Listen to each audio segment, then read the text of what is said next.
Ed's Corner number 10, AI, voice cloning, and you, and your money. March 27th, 2023. As a real estate researcher, I get information every day from a wide variety of sources. Every day, a dozen newspapers, 24 newsletters about cities all across the country, updates from every metro department, metro council, the mayor's office, engineering firm, client newsletters, HUD, the U.S. Treasury Department, the Federal Reserve, the list goes on and on. Oh, and the Federal Trade Commission. The FTC, you ask? Why? Well, here's why. The one I got the other day was entitled, Scammers Use AI to Enhance Their Family Emergency Schemes. Bear with me, a short detour, but I'll get you to where we're going. It is real estate related.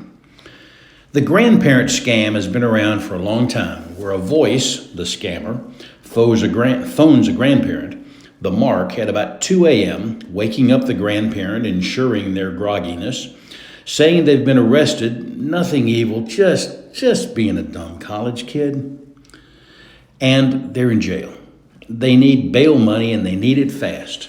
This is their one allowed phone call on the jailhouse phone, and they can't call their parents because their father would just kill them. And could you please wire the specified number of thousands of dollars to such and such 24-hour money center account, not my bank account. I don't want to risk Dad ever seeing that and killing me then.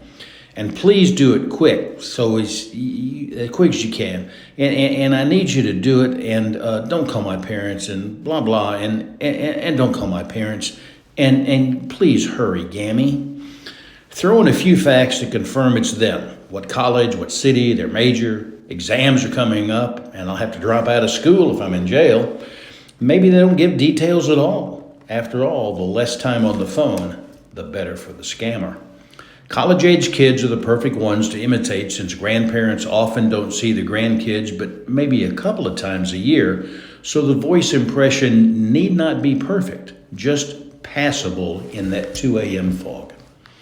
Of course, the first thing the grandparent should do is call the grandchild at about 2:05 a.m., calling on a number absolutely known to be theirs to either confirm or disprove the pleading call. Good advice, but that's not why I bring it up. AI, artificial intelligence, is the new frontier in, to use the technical term, computer stuff. A computer actually thinks of a fashion rather than just carrying out calculations and functions ordained by written computer code.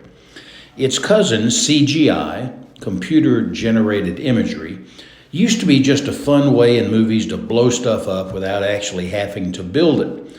Just dream up an image in your head, create the image via computer, and generate its being blown to Armageddon.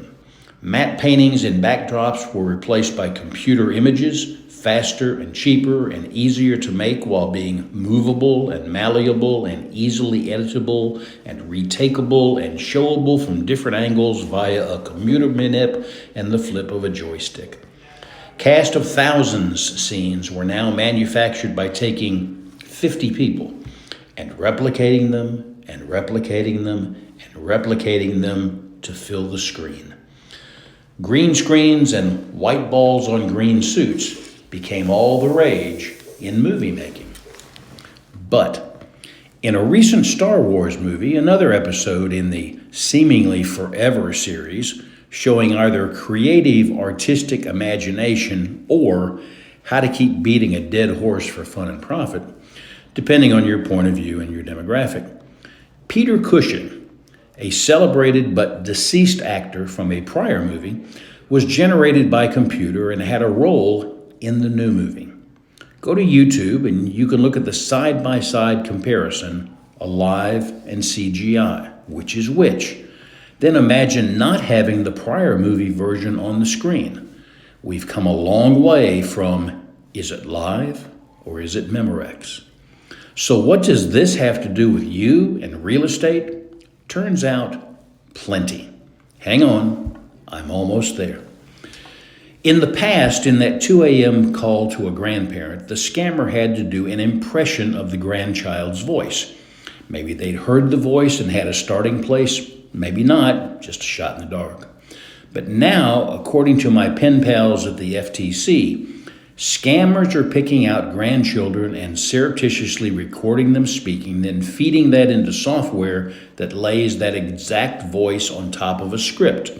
A script either read by the scammer and the software replaces the voice of the scammer with the voice of the grandchild, or the software itself reads the script and lays the voice of the grandchild on top of the scanned words, and does the same for the conversational part of the call.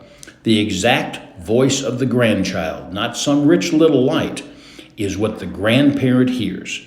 And AI throws in the proper voice inflections and natural pauses that authenticate it to your ear. Helpful, but this is why I called you here today. That same procedure can be used to contact you, actually they prefer to leave a voicemail, and ask you to wire money for elements of a real estate transaction.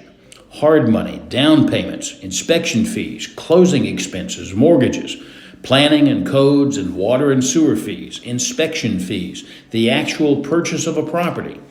To wire that to a bogus account, the request done in the voice of the broker, the agent, the inspector, the closing attorney, the city employee, the banker, the fill in the blank.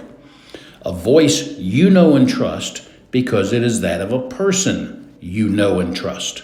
Wire fraud, already an issue of which to be aware, taken to the next level by two seemingly innocuous initials, A and I. And, just as in the Star Wars movie, a passable computer image talking and having the mannerisms and the voice of any of these people is doable now and shortly will be available for anyone to do, affordably. AI, CGI, other new technologies melded together to make not the stuff dreams are made of, but rather the stuff that's stealing you blind is made of. In this day of computer-generated voices and computer-generated images, you may, just as in the grandparent scam, protect yourself by calling the person back on the number you absolutely know is theirs, and verifying the information via a healthy, slow walk. Meeting people in person, old school, rather than trusting technology all day, every day for everything, may not be such a bad thing. Broker, agent, buyer, seller, vendor, lender, butcher, baker, candlestick maker, we all need to wisen up to beat with common sense the bad people who wake up every day thinking of new ways to steal your money and ruin your life. Well, back to my inbox. There's something in there about the feds exploring doing away with credit checks in mortgage applications. What could possibly go wrong? I'm Ed Branding.